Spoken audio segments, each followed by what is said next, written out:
પેટમાં ભરતું તું હાલ બેહી જા તું બેહી જા તને ને ઠંડુ પાણી પાઉં બેહી જાવ પાણી પી લે ઠંડુ તારે મને ફોન તો કરી દે ને તને પેટમાં ભરતું હોય તો પીધું પાણી હવે મળી બળતરા હજી મને બહુ બળતરા હજી બળતરા થઈ ગયા ખમ ટાળ્યા તો લીંબુ સારું બનાવી દઉં લે આ તારા માટે લીંબુ સારું બનાવ્યું મેં લીંબુ શરબત પીધું હવે સારું થઈ ગયું તને હજી મને બળતરા થાય છે પેટમાં બહુ થાય આજે બપોરે કોઈ આવ્યું હતું હા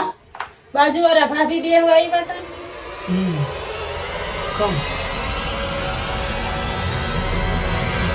હાલે આ બાજુવાળા ભાભી એવી સાડી લઈ આવ્યા હતા ને તારાટું જે એવી કોપી ને કોપી એવી સાડી લઈ આવ્યો બસ હાવ હારું થઈ ગયું હવે મને પેટમાં બળતરા હાવ વહી ગયું બળતરા તો